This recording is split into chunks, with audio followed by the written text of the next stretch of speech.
Assalamualaikum warahmatullahi wabarakatuh. Labbaik Allahumma labbaik, labbaik la syarika laka labbaik, innal hamda wan ni'mata lak wal mulka la syarika lak, innal hamda wan ni'mata lak wal mulka la syarika lak. Alhamdulillahi rabbil alamin, wassalatu wassalamu ala asrofil anbiya wal mursalin wa ala alihi wa ashabihi ajma'in. Amma ba'du. Anak-anak sekalian, apa kabar? Baik, alhamdulillahirabbil alamin.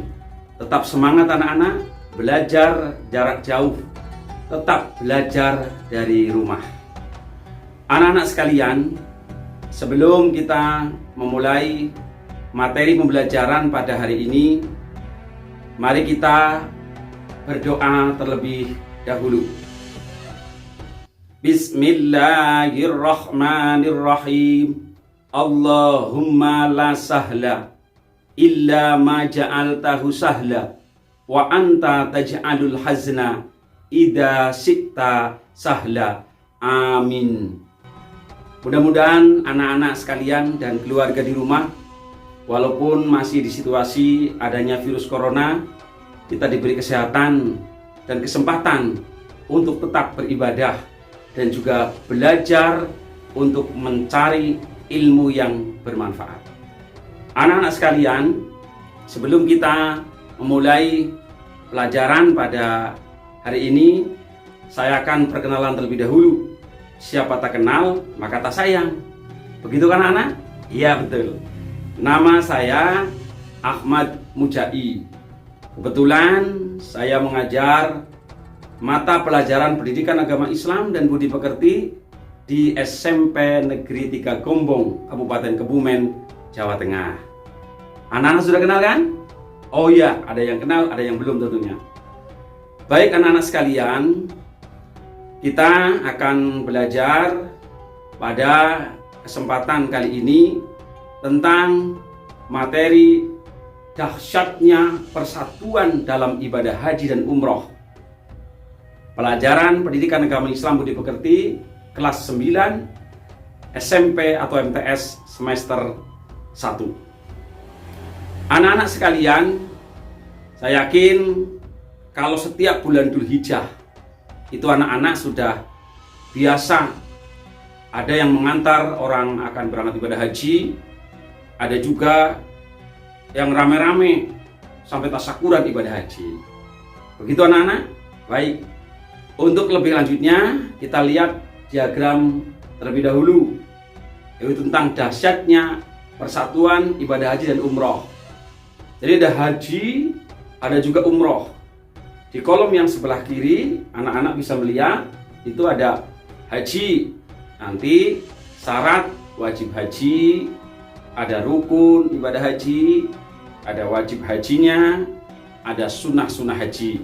Dan yang kolom sebelah kanan atau di jalur sebelah kanan ada umroh, syarat-syarat umroh, rukun umroh, wajib umroh, dan juga ada larangan haji dan umroh serta hikmah haji dan umroh itu apa. Nah, untuk itu lebih lanjut kita akan lihat apa sih tujuan setelah anak-anak belajar tentang ketentuan ibadah haji dan umroh. Setelah mempelajari materi ini, siswa harus mampu, satu, mengetahui pengertian haji dan umroh. Yang kedua, mengetahui dalil tentang haji dan umroh, dasar hukumnya. Yang ketiga, mengetahui ketentuan haji dan umroh. Keempat, mengetahui hikmah haji dan umroh. Serta harus meyakini haji dan umroh adalah perintah Allah Subhanahu wa Ta'ala. Anak-anakku sekalian, marilah kita lanjutkan Yang pertama adalah tentang pengertian haji.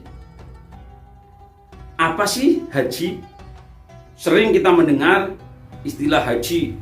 Bahkan ada orang yang sudah haji disebut Pak Haji, ada Bu Haji. Begitu kan anak sekalian? Nah, haji secara bahasa adalah sengaja atau menyengaja.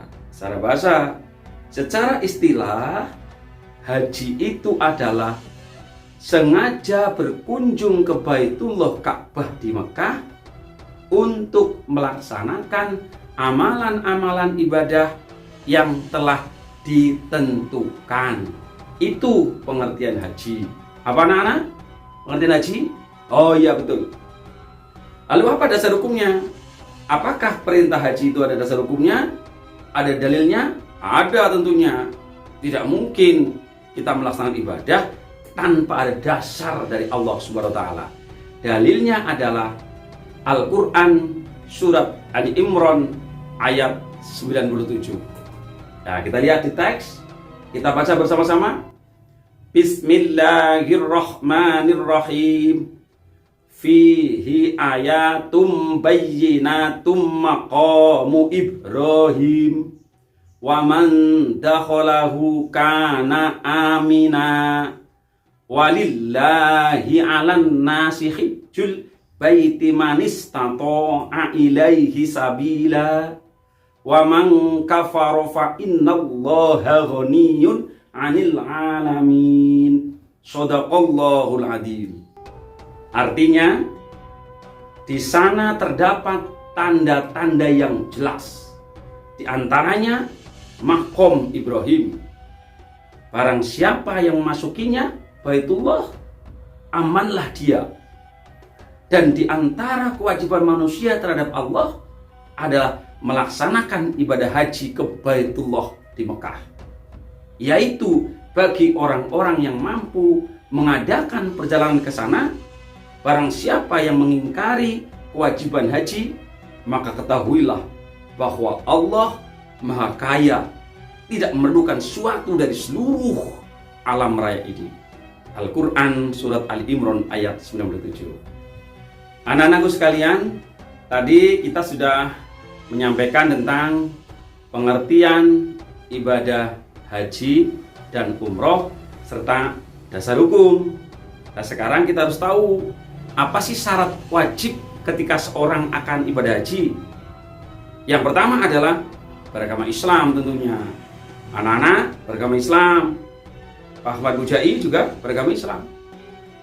Tapi tidak hanya itu. Yang kedua adalah balik. Balik ini adalah sudah bisa membedakan, sudah dewasa gitulah. Sudah bisa membedakan antara yang baik dan buruk. Kalau secara ilmu fikih ya, balik itu kalau laki-laki ya di atas usia 15 tahun. Kalau perempuan di atas usia 9 tahun. Insya Allah kalau ini sudah memenuhi syarat bisa. Islam sudah, balik sudah. Nah, yang ketiga adalah berakal sehat. Ini penting. Tidak mungkin kan orang akan berangkat ibadah haji dia dalam kondisi tidak sehat. Akalnya harus sehat. Maka sehat jasmani dan rohani merupakan syarat wajib kalau seorang akan ibadah haji. Yang keempat adalah merdeka. Kita merdeka tidak dalam pengaruh orang lain. Kita bukan hamba sahaya, tidak menjadi tanggungan orang lain. Kita bebas menentukan apa yang kita inginkan sesuai dengan yang kita harapkan. Merdeka itu. Dan yang kelima syaratnya adalah mampu. Mampu dalam bahasa Arab adalah istito'ah. Maksudnya mampu di sini adalah kita sudah mampu. Mampu ada 3 macam. Mampu secara ekonomi atau materi, mampu secara sehat jasmani dan rohani, mampu secara transportasi atau keamanan. Itu mampu yang disebut dengan istito'ah. Kalau kita sudah bisa Islam, sudah balik, sudah berakal sehat, sudah merdeka, bahkan kita mampu secara ekonomi, sehat jasmani dan rohani, serta transportasi yang untuk menuju dari Indonesia ke Arab Saudi, Mekkatul Mukarramah, Madinatul Munawwarah, maka 5 syarat inilah berarti anak-anak semuanya sudah dikatakan memenuhi syarat untuk bisa ibadah haji. Anak sekalian, setelah syarat wajib haji, ternyata ada yang harus penuhi lagi, yaitu rukun ibadah haji. Kalau syarat wajib haji tadi kita sudah bisa melakukan. Kalau sekarang anak-anak ya harus proses daftar dulu. Sekarang masa antri ibadah haji itu cukup panjang, apalagi di Kabupaten Kebumen, sampai 30 tahun lebih masa tunggunya. Luar biasa kan? Dengan mendaftar dulu, kalau sudah Islam, balik, berakal sehat, merdeka dan mampu, sudah punya uang 25 juta, kita mendaftar untuk antrian kapan kita untuk berangkat ibadah haji. Nah, anak-anak sudah menabung belum? Alhamdulillah sudah menabung. Berarti menabung sedikit demi sedikit, insya Allah bisa untuk niat kita untuk mendaftar ibadah haji ke Tanah Suci Mekah. Anak-anak sekalian, yang selanjutnya adalah rukun haji. Rukun itu sesuatu yang harus dilaksanakan. Kalau salah satu tidak dilaksanakan, maka menjadi sah tidaknya kita dalam ibadah haji. Rukun haji yang pertama adalah ihram, sertai dengan niat. Anak-anak tahu enggak ihram? Ihram itu adalah jenis pakaian disertai dengan niat. Pakaiannya serba putih. Kalau laki-laki itu pakaiannya cuma 2 helai. Yang satu untuk bagian bawah, yang satu diselempangkan. Laki-laki, kalau perempuan semuanya tertutup kecuali muka dan telapak tangan kita. Ketika itu kita harus niat, labbaik Allahumma hajjan. Ya Allah, aku memenuhi panggilanmu untuk berhaji ke Baitullah. Itu niat. Ketika sudah memakai pakaian ihram itulah kita niat, itu rukun yang pertama. Yang kedua adalah wukuf. Wukuf di Padang Arafah. Yaitu kita tanggal 8 Dzulhijjah sore harinya sudah menuju ke Arafah melaksanakan wukuf. Wukuf itu adalah kita tinggal di tanah Arafah setelah duhur. Setelah duhur itu sampai dengan malam. Itu adalah wukuf. Wukuf di Padang Arafah. Ya, istilah kita kayak kemah begitu. Yang ketiga adalah rukun haji yang ketiga adalah tawaf. Tawaf itu adalah mengelilingi Ka'bah sebanyak 7 kali. Dimulai start dari Hajar Aswad. Muter berlawanan arah dengan jarum jam kita selama 7 kali putaran. Nah, setelah muteri Ka'bah 7 kali, maka itu sudah dikatakan tawaf. Rukun haji yang keempat adalah sa'i. Sa'i itu adalah lari-lari kecil. Ini lari kecil dari Bukit Sofa sampai Bukit Marwa selama 7 kali. Bukit Sofa ke Marwa, Marwa ke Sofa, dan seterusnya sampai 7 kali. Itu sa'i, rukun haji. Dan yang kelima adalah tahallul, mencukur rambut kita, rambut kepala kita yang melaksanakan ibadah haji. Dan yang keenam adalah tertib. Itu rukun ibadah haji, yaitu ihram, wukuf, tawaf, sa'i, tahallul, dan tertib. Itu rukun-rukun ibadah haji. Anak-anakku yang cerdas dan soleh serta solihah dimanapun Anda berada. Sekarang kita mempelajari tentang wajib haji. Wajib haji itu pertama ihram, menggunakan pakaian ihram, niat dari mikot. Mikot itu batasan kapan kita menggunakan pakaian ihram dan niat haji. ada batasan tempat yang namanya mikot makani, dan ada batasan waktu yang namanya mikot zamani. Nanti anak-anak bisa pelajari sendiri, ini cukup panjang sekali, cukup banyak sekali mikot-mikotnya itu. Yang kedua adalah bermalam di Musdalifah. Dan yang ketiga, melontar jumroh akobah pada hari raya haji pas tanggal 10 bulan Dzulhijjah. Mungkin setelah sholat subuh kita lontar jamaroh 7 batu kita. Bismillahirrahmanirrahim. Bismillahirrahmanirrahim lisayatin waridul rahman. Plok plok plok plok sampai 7 kali. Nah, itu wajib haji. Dan yang ketiga adalah melontar 3 jumroh. Lalu ada bermalam di Mina. Dan yang keenam, tawaf wada, tawaf pamitan, muter ke Ka'bah lagi. Dan ketujuh adalah tidak melakukan perbuatan yang dilarang atau diharamkan oleh Allah Subhanahu wa taala. Itu ya anak-anak. Jadi itu wajib haji. Kalau wajib haji ini tidak kita laksanakan, maka jamaah haji itu akan mendapatkan denda. Tapi wajib haji bisa diwakilkan kepada orang lain yang memang melakukan hal yang sama, bisa bergantian. Begitu ya anak-anak. Anak sekalian, selanjutnya adalah sunnah haji. Sunnah haji yang pertama membaca talbiyah selama ikhram. Selama kita menggunakan pakaian ikhram itu, yang laki-laki cuma 2 lembar helai pakaian, dan yang perempuan juga semua tertutup kecuali muka dan telapak tangan, kita selalu membaca talbiyah. Labbaik Allahumma labbaik, labbaik la syarika laka labbaik, innal hamda wan nikmata laka wal mulk la syarika lak. Itu bacaan talbiyah. Sunnah itu membaca terus, itu sunnah itu berpahala itu. Dan yang kedua adalah berdoa sudah membaca talbiyah. Berdoa apa saja, karena di tanah suci Mekah itu tanah yang istajabah, sangat mustajabah. Maka kita berdoa apa yang kita minta, insya Allah dikabulkan oleh Allah Subhanahu wa taala. Begitu anak-anak sekalian. Dan yang ketiga adalah baca zikir sewaktu tawaf. Nah, tawaf itu baca zikir yang sering kita baca ya, Rabbana atina fid dunya hasanah wa fil akhirati hasanah wa qina adzabannar. Itu biasa. Doa yang mudah dihafalkan. Saya yakin anak-anak juga hafal kan? Doa sabu jagat namanya. Yang keempat, sunnah haji, sholat 2 rakaat sesudah tawaf. Setelah tawaf, berkeliling Ka'bah 7 kali.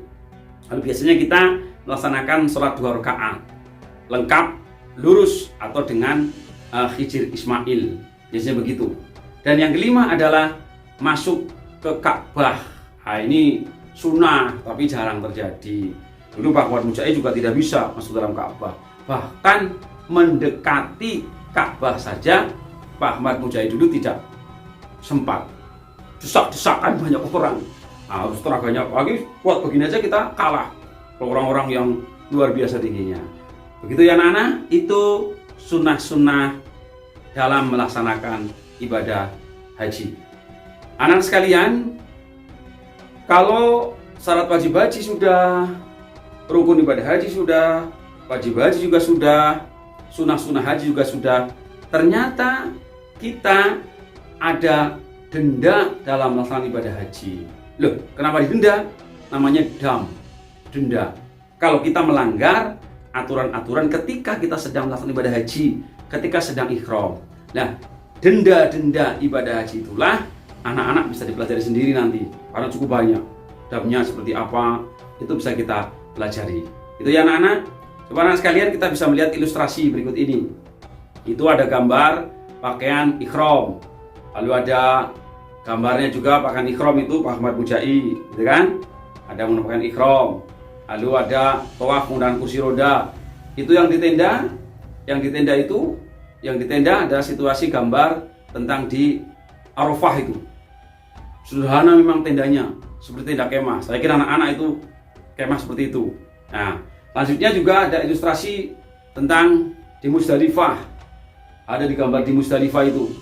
Lalu ada di dekat Arafah, di Jabal Nur itu, dan juga di lokasi pelataran Musdalifah, serta ada gambar Ka'bah. Itu ada tentang Hajar Aswad, ya, dan juga ada ilustrasi contoh bagaimana orang-orang yang tawaf menggunakan kursi roda.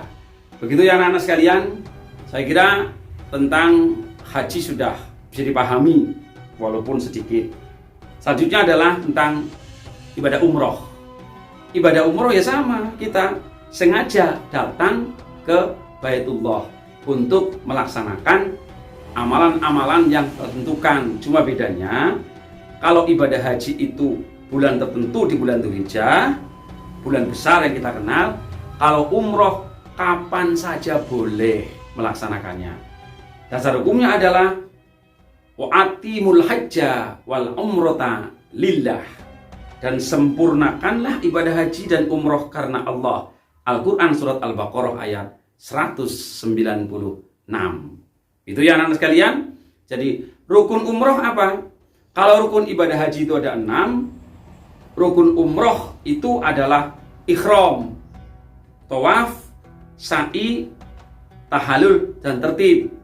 Perbedaannya adalah kalau di haji itu ada wukuf, kalau di umroh tidak ada wukufnya. Kalau syarat wajibnya hampir sama, ada Islam, baligh, berakal, dan merdeka. Wajib umroh, ikhram dari mikot. Mikot tadi anak-anak pelajari sendiri karena banyak sekali tempat-tempat untuk start kita melaksanakan ibadah haji.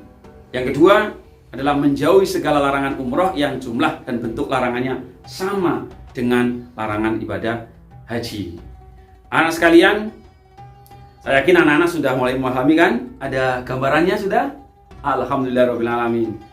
Nah, dari penjelasan Pak Ahmad Mujahid tadi adalah dari haji dan umroh, ini saya yakin ada hikmah. Apa sih hikmah yang dapat kita petik kalau seseorang melaksanakan ibadah haji dan umroh? Kalau hikmah secara pribadi itu adalah bisa menghapus dosa-dosa kita, bisa membersihkan diri kita dari dosa-dosa yang kita lakukan selama ini. Dengan ibadah haji, di samping gugur kewajiban karena sudah mampu, kita juga dosa-dosanya kita dihapus oleh Allah Subhanahu wa taala. Hikmah-hikmahnya cukup banyak. Nanti anak-anak bisa pelajari sendiri di rumah atau dengan membuka literasi buku-buku yang mendukung. Kalau hikmah untuk keseluruhan, bisa terjaga persatuan umat. Umat seluruh dunia itu bisa ketemu tentang ibadah haji dan umroh dari berbagai macam latar belakang. Itu adalah hikmah haji dan umroh. Intinya ada persatuan yang kuat. Tidak ada perbedaan. Pejabat, presiden, menteri, gubernur, bupati, camat, lurah, sampai masyarakat jelata campur jadi satu dalam melaksanakan ibadah haji dan umroh. Anak-anakku sekalian, saya yakin pertemuan kita belum cukup sebetulnya, tetapi karena terbatasan waktu kita tidak bisa melanjutkan. Tapi saya yakin anak-anak sudah bisa mulai memahami. Maka anak-anak bisa membuka buku pendidikan agama Islam dan budi pekerti kelas 9 halaman 81 sampai 104 atau buku-buku lainnya yang mendukung. Insya Allah bisa menyempurnakan apa yang Pak Ahmad Mujahid sampaikan pada kesempatan kali ini. Mungkin ini yang bisa saya sampaikan dari awal sampai akhir. Saya yakin dalam menyampaikan tutur kata, mungkin dalam menjelaskan, dalam membacakan ayat Qur'annya mungkin kurang jelas, ya saya mohon maaf yang sebesar-besarnya. Terakhir, mari kita baca bersama-sama talbiyahnya. Labbaik Allahumma labbaik, labbaik la syarika laka labbaik, innal hamda wan ni'mata lak wal mulka la syarika lak, innal hamda wan ni'mata lak wal mulka la syarika lak. Demikian dan terima kasih anak-anak. Lanjutkan belajarnya, tetap semangat, dan kita selalu diberi kesehatan Allah Tuhan Yang Maha Kuasa. Amin amin ya rabbal alamin. Terima kasih. Wassalamualaikum warahmatullahi wabarakatuh.